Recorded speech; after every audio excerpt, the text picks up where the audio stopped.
It's your man George Page coming to you live once again on YouTube. You know, now if you notice here, this is from last night's 239 UFC show, and it's one Claudia versus Randa the Quiet Storm Marcos. From what I heard, Quiet Storm didn't do as good as she should. Claudia was able to pull out a win. I think it was probably by unanimous decision. That was split. You can see a little bit that Claudia took some damage. Not gonna Claudia. Ron took some damage, and now this is possibly uh, one of the nails in her coffins. Ron's been, kind of an up and down on fighter. She wins one, she loses one. It wasn't that while ago she had a draw her last fight, and then she comes back and was it a few months ago she beats Angela over the hill. But this one here was probably the do or die for both ladies. Claudia has been on a bit of the side since her since her when she first came in. As you know, she and Joanna Jacek, or as we call her, aka Joanna Bojanglecheck, they had their fights. They fought for the strawweight title twice, and the first time it was a split decision, and the second time uh, it was more of a unanimous decision. JJ really put a hurting on Claudia, and Claudia has been on a slide. She after that she beat uh, Karolina Kovacevic. Then she took a nasty whooping from Jessica Andrade. Then comes back and she beats barely beats Claudia Esparza.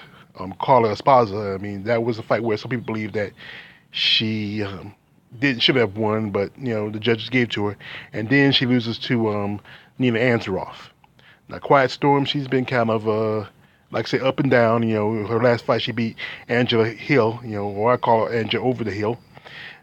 She loses to Nina Ansaroff. Then she draws with a Marina. I think it was correct, Marty Rodriguez. And then she had a loss against Alexa Grasso.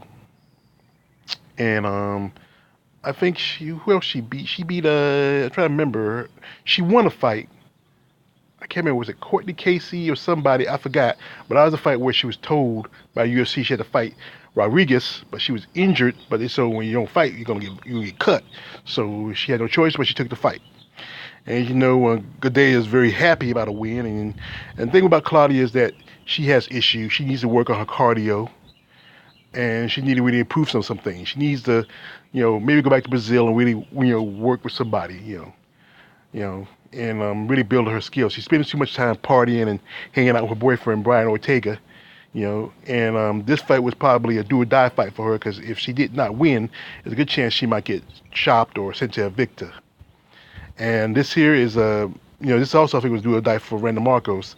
More likely, she'll probably, if they don't drop her by the end of the month, she'll probably have one more fight, and then more likely, I think one of the best price for her is maybe to go to Bellator. Bellator is a great place for the women who want to really, who have want to really build themselves up. They more opportunities and money's better. But I think Ronda Wanna fights in the Ronda Wanna fight in the UFC because that's where the big money is and the stars are, whatever else. But I think Bellator would be a better place for her. So let's move on. Ooch, yeah. Well, we should have saw this coming, but we didn't think it was going to happen this way. As you know, last night Amanda was defending her 135 title against Holly, the preacher's daughter, Holmes, and Holly, well, got put out about maybe a good minute and a half in the first round. I actually saw this fight, and around the, Amanda was, Holly was doing pretty good for a good bit. And and Amanda was defending. And there was a lot of struggling, grabbing, fighting, whatever else. And then she just, I don't know, she just timed it just right and hit Holly with a vicious head kick. Holly hit the floor butt first, and Amanda just wailing on her. Like I said, I'm not a true fan of Amanda Nunes because she is, as we call her, a Creonche, and she is riding Dana White's dick. I am not gonna be. I know she's a lesbian, but she's riding Dana White's dick. I'm gonna say that. I'm not the coach. I don't have to filter on my page. I'm gonna say what's on my mind.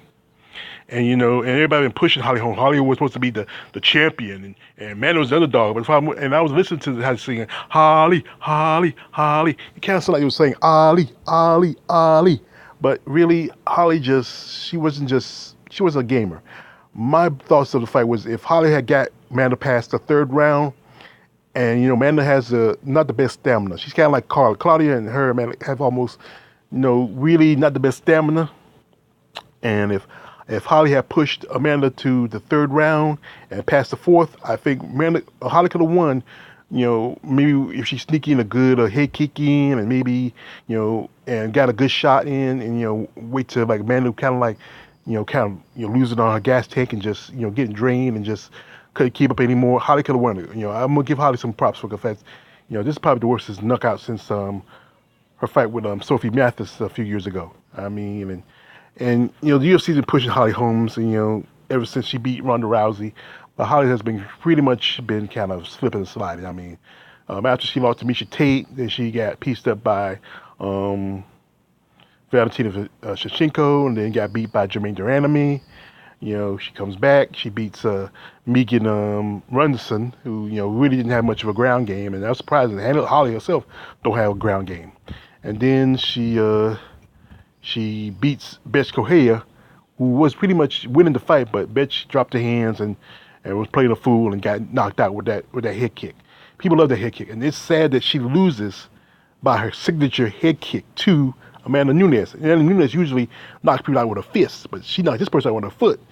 I mean, I think she's been kind of channeling Valentina Shevchenko. I mean, I think in a way, Amanda has still, I think back in her head, even though she beat Valentina twice, back in her head, I think she still feels like she didn't really truly beat Valentina. Hey. But anyway, maybe just shut down the hype train of Holly Holmes, and maybe she just go ahead and fight the rest of her fights, and then move on. And I think more likely, I think I see her fight maybe Sarah McMahon, Kat Zingano, or also Juliana Pena, and then just go ahead and just right off to the sunset with hand in hand with her new boyfriend John Jones. Well, this is the man George Page, aka the Prairie Sage. Like, subscribe, don't subscribe. I'm out.